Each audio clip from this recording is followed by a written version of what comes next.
Selamat datang di podcast pendidikan kita. Kali ini kita akan membahas sebuah topik yang relevan, yaitu tentang tantangan dan solusi dalam pendidikan masa kini. Bersama saya, Afida Coba, dan rekan-rekan saya Dia Sofiana Suranto, saya Naili Fuada, dan saya Rizka Ardiana. Halo semuanya. Akhirnya kita bisa membahas tentang pendidikan masa kini dan isu-isu pendidikan masa kini. Semoga bisa ngobrol karena kita sebagai mahasiswa pendidikan guru sekolah dasar, pastinya nanti kalau sudah lulus kan jadi bagian dari pendidikan Indonesia itu menjadi guru. Isu-isu ini tuh paling penting dibahas mahasiswa.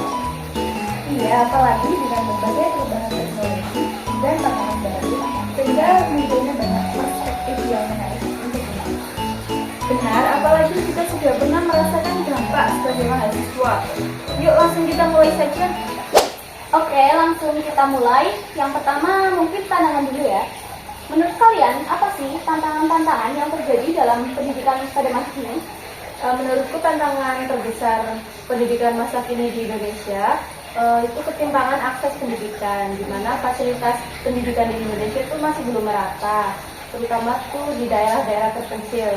Nah, fasilitas yang masih kurang itu biasanya itu fasilitas teknologi ya. Nah, biasanya itu kalau di kota sudah banyak menggunakan teknologi, sementara di desa masih kurang sekali menggunakan teknologi untuk pembelajaran karena kurangnya fasilitas. Setuju. Selain itu, kualitas pendidikan juga belum merata. Misalnya di kota-kota besar itu fasilitasnya sudah canggih, tetapi kalau di kota-kota kecil atau terpencil itu guru kadang tidak cukup atau sangat kurang. Betul, aku juga melihat dari sisi adaptasi teknologi, di mana guru dan siswa belum siap dalam menggunakan teknologi, terutama pada saat pembelajaran online. Itu di masa pandemi ya? Ya. Ya. Benar sekali, apalagi ada masalah terkait kurikulum yang sering dianggap kurang relevan dalam dunia kerja. Banyak lulusan-lulusan sarjana yang bahkan merasa mereka ini kurang dalam kehidupan di dunia nyata. Ya, jangan lupa juga soal masalah tekanan mental pada siswa. Pendidikan saat ini sebenarnya bukan pendidikan saat ini, sebenarnya lebih ke gurunya itu menganggap bahwa kepintaran itu diukur melalui angka. Misalnya anak yang pandai matematika itu dianggap pintar, padahal kan semua anak kan punya bakatnya masing-masing. Beda-beda. Jadi kita banyak menghadapi beberapa tantangan ya, khususnya mulai dari akses, kualitas, teknologi, adaptasi kurikulum hingga kesehatan mental. Kalau begitu kita langsung masuk pada bagian solusi ya. Menurut kalian apa sih langkah-langkah yang dapat kita ambil untuk mengatasi tantangan-tantangan yang sudah kita bahas tadi? Menurutku salah satu solusinya yaitu dengan cara investasi infrastruktur pendidikan, terutama pada daerah-daerah yang terpencil. Pemerintahan dan swasta juga harus ikut berkolaborasi dalam meningkatkan kualitas dan pendidikan yang memadai. Setuju banget. Salah satu caranya lagi juga mungkin dari gurunya ya. Guru itu pemerintah tuh bisa memberikan pelatihan kepada guru-guru agar guru-guru memiliki kemampuan terhadap teknologi di masa sekarang dan diterapkan kepada pembelajaran. Nah, dengan teknologi tersebut, tuh siswa bisa mengembangkan kreativitasnya lebih dalam lagi dengan teknologi tersebut, sesuai dengan perkembangan zaman. Ya, kemudian kalau dari sisi siswa itu harus mengubah kayak ini juga atau bisa. Ini kita memasukkan keterampilan misalnya problem solving, kritis dan literasi digital. Betul banget. Dan untuk masalah kesehatan mental, mungkin di setiap sekolah dan kampus itu perlu ada konselor ya, dan serta dalam kegiatan mengajar itu harus dilakukan secara lebih fleksibel ya. Iya, aku juga berpikir bahwa teknologi juga dapat menjadi salah satu solusi. Dengan cara platform e-learning, siswa di daerah terpencil dapat belajar dari guru-guru terbaik di daerahnya. Bagus juga, tetapi teknologi juga itu harus dibantu dengan akses internet yang merata dan memadai di setiap daerah di Indonesia ya. Nah, untuk akses internet yang memadai dan merata ini menjadi tanggung jawab pemerintah untuk menyediakan internet yang lebih merata lagi ya, terutama di daerah-daerah terpencil.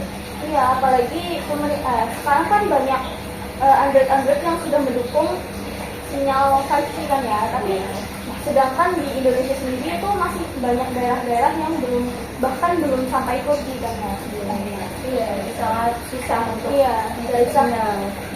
Sehingga tuh untuk mengakses teknologi cukup kesulitan. Nah, terima kasih atas antusiasme teman-teman.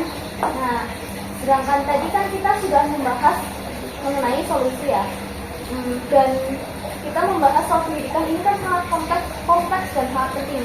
Jadi, mari kita coba bahas lebih dalam lagi.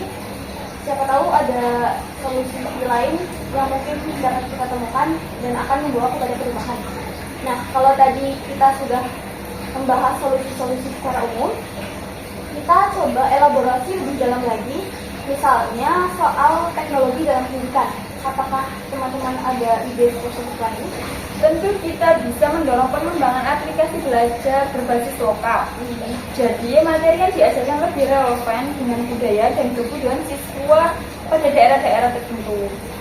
Ini juga bisa melibatkan komunitas lokal dalam pembuatan kayak menghasilkan konten. Benar sekali. Selain itu kembali lagi pemerintah juga bisa memberikan subsidi perangkat elektronik ya kepada siswa-siswa kurang mampu di daerah-daerah. Di kota juga bisa diberikan subsidi ya. Di kota juga pastinya ada siswa yang kurang mampu.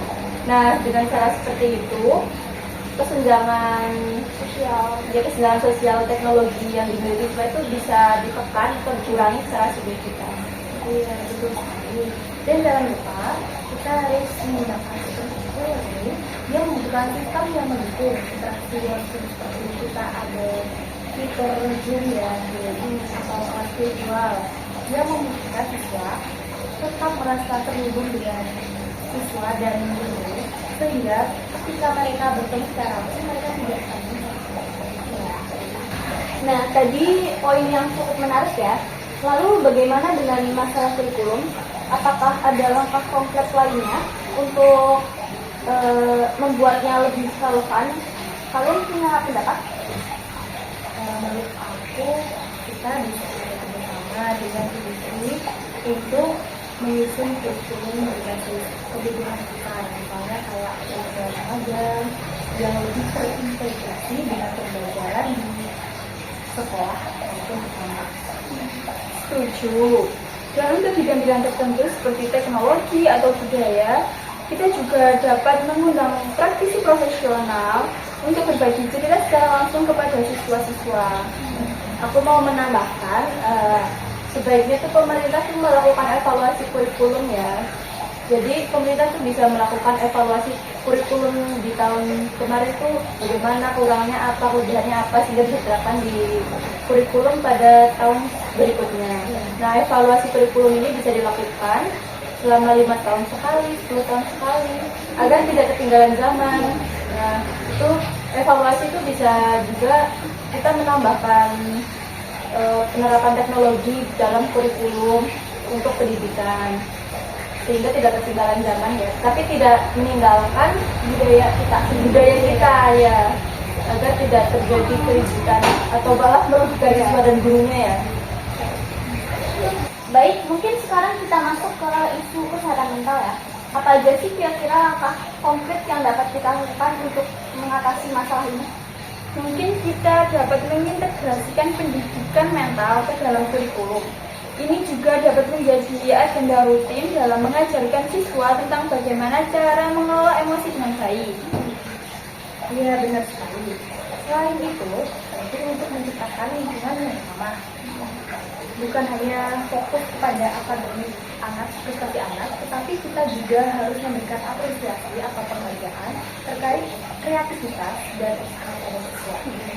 Dan jangan lupa, sekali lagi, guru juga penting dibekali ilmu-ilmu dasar mengenai dunia konseling ya. Nah, dengan guru dibekali bimbingan konseling, ya dasarnya saja lah, pasti itu dia bisa memberikan perhatian yang baik kepada siswanya itu lebih efektif. Jadi guru tuh bisa menjadi konselor untuk siswanya di sekolah. Iya, guru jadi mengenal emosi-emosi siswanya. Ya, betul sekali. Jadi solusi untuk mengatasi isu kesehatan mental ini harus menyentuh semua pihak ya, yaitu siswa, guru, dan juga bahkan orang tua ya, yang merupakan sumber pendidikan utama ya. Nah, kita sudah membahas pembahasan yang sangat kaya dan mendalam ya teman-teman, mulai dari teknologi pendidikan, kurikulum pendidikan, dan juga hingga bahkan kesehatan mental ya. Nah, ini menunjukkan betapa kompleksnya topik tentang pendidikan ini, dan tidak menutup kemungkinan bahwa memunculkan banyak peluang dan solusi yang mungkin dapat menciptakan suatu perubahan. Iya, benar sekali. Kalau boleh aku sebutkan, solusi pendidikan ini tidak hanya membutuhkan atau mengandalkan satu pihak saja, tetapi pemerintah, orang tua, guru, siswa, dan masyarakat itu harus saling berkontribusi sehingga mereka saling mendukung satu sama lain. Nah, dan harapannya juga kita dapat lebih menyadari bahwa investasi pendidikan adalah salah satu investasi jangka panjang yang dapat membawa perubahan yang sangat besar dalam dunia pendidikan. Betul, kalau pendidikan kita maju, tentunya generasi masa depan akan lebih siap dan lebih mudah untuk menghadapi dunia global yang penuh tantangan. Nah, jadi itu kita bisa mulai dengan langkah kecil seperti mendukung program aktivitas dan kebijakan yang tujuannya untuk memajukan pendidikan di Indonesia.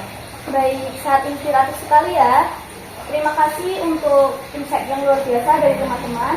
Sama-sama.